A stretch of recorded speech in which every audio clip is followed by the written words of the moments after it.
movie victims aren't killed by reincarnated monsters or machete psychopaths. They're killed by ignorance. Ignorance of the mortal danger they're in, of the butcher lurking in every shadow, of the new rules. Ignorance of the fact that they are in a horror movie. It's time to stop the tragic loss of life. Stop the ignorance. With Seth Graham's How to Survive a Horror Movie, or All the skills to dodge the kills. So how do you know when you've been sucked into the Terrorverse? Sometimes the signs are unmistakable. For instance, if you're a teenage babysitter caring for a mute toddler in a remote Maine cabin, During a once-in-a-century blizzard, while an escaped killer bearing a strange resemblance to the handicapped boy you and your friends bullied off an embankment and left for dead all those years ago, roams the woods, you're probably in a horror movie. those of us who've become trapped in a horror movie have a choice. We can either line up with the other cattle and march into the slaughterhouse, Or we can fight back. Yes, it's a long way to the final credits. No, the odds aren't in our favor. But that's no excuse to lie down and let the filmmakers have their way with us. Choose to learn the new rules. Choose to use them in your favor. Choose life. The time for analysis is over. You've been sucked into the Terrorverse, and as much as you feel like crying, You better pull yourself together. And right soon. Because if you don't, the boogeyman is really going to give you something to cry about. Assuming he lets you keep your eyes. Your situation requires immediate action and the Craven method. Cover, Recon, arsenal, vehicle, escape north. was developed for such an emergency. It's kind of like a stop, drop, and roll for horror movie victims. A way to stay alive long enough to summon your courage and get out of immediate danger. So take a deep breath Stick to the letters. and listen up if you want to live. C, take cover.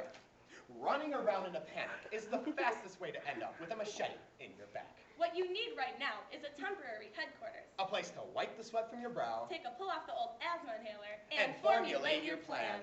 Some of the best places to do that are good old everyday houses. Though not ideal fortresses, the average two-story house is almost always the closest option. Go to the highest floor, Check all the closets, look under the beds. and use whatever you can to barricade the doors and windows. Water towers. If your movie takes place in a small Midwestern town, this might very well be the tallest structure around. If you get to the top, you will have a highly defensible perch with a 360-degree bird's-eye view of the battlefield. Even better, the available water will allow you to stay longer if you have to. Churches. While the power of Christ won't stop all forms of evil, Zombies are notorious agnostics. it'll slow down most demons. Supernatural slashers Or vampires. that happen to be on your trail.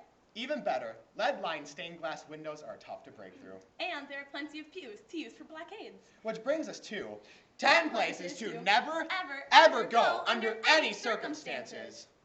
Rooms lit by a single hanging light bulb. Rooms lit by nothing. Any graveyard that isn't Arlington National Cemetery. Summer camps whose annual counselor murder rate exceeds 10%. Maine, the old anything. Hotels or motels that aren't part of giant international chains. Downstairs, upstairs, any log cabin, anywhere on the face of the earth. R, conduct reconnaissance. Now that you've had a moment to catch your breath, it's time to get an idea of where the enemy is and what he's up to. If you don't have the height of a church spire or water tower working for you, peek through the highest window in your hideout and take a look. Do you see the attacker? Is he standing still or looking for a way in? Is there an unoccupied vehicle in sight? All of this information will help you choose the most promising escape route. If you see nothing, they're probably right behind you. No, wait! Don't turn around. Nice and cool. That's it. Now, on the count of 3, cover your face with your arms and jump over the rail, out of the bell tower, or through the window. Either you jump or you die. Ready? 1, 2. Just kidding. You're dead either way. A. Gather an arsenal. You see a path to freedom. Now all you have to do is fight your way down it.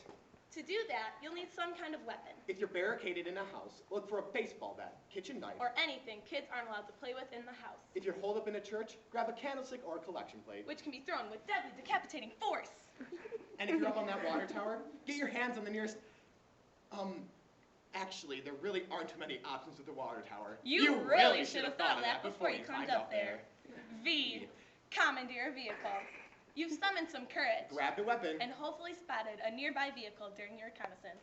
Now it's time to kick a little ass. In a burst of adrenaline-fueled speed. Make a run for it, using your weapon to clobber Cut or blind blow. anything in your path. Your goal Your only goal is to reach the nearest car or truck. Get inside and blow town as fast as humanly possible. E. Make your escape. This is the easy part. Just bury the accelerator And don't look back. And head north. In Terrorverse America, it's always better to be north of wherever you are. If you're in Maine, you'll soon reach the safety of 98% horror-free Canada. If you're in the desolate Southwest, you'll be playing slots in Vegas before dawn. if you're on an alien-infested Pennsylvania farm, You'll be in upstate New York. where few horror movies ever take place, since everyone forgets it's there. So put the car in D Point the compass to N and get the F out of there. Most of our horror movie enemies are people. Slashers, Vampires, zombies, and ghosts, all are or were human beings. But sometimes evil has no flesh. Sometimes it lurks not in the hearts of men, but in bricks and mortar, Chrome and steel, antique tea sets. Inanimate enemies can be even harder to defeat than their able-bodied counterparts. You ever try to stab a 3-bedroom colonial? Believe me, it's not very effective. Sometimes deadly things come in small packages. Dolls have always been vessels for evil. It doesn't matter if they're powered by dead serial killers, Brought to life by ancient curses, or just plain evil. They have to be taken seriously. No matter how cute their little overalls are. Which brings us to 10 things to Never, ever, ever put in a child's room if you want them to survive a night in Terrorverse.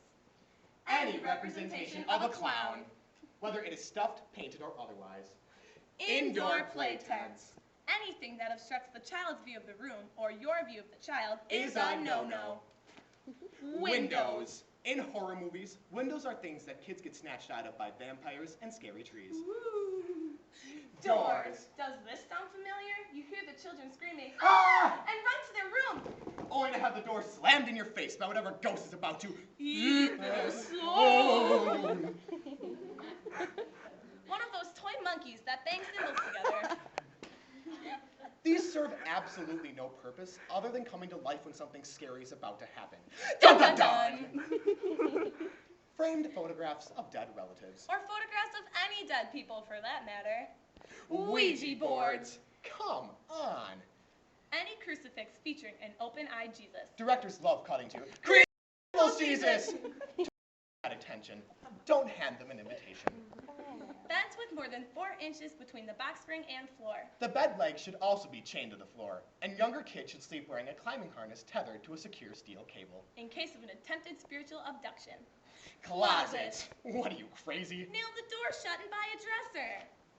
When is it safe? When we see credits rolling in front of our eyes, hear applause. When the killer suddenly takes off his mask and says, "Nice working with you."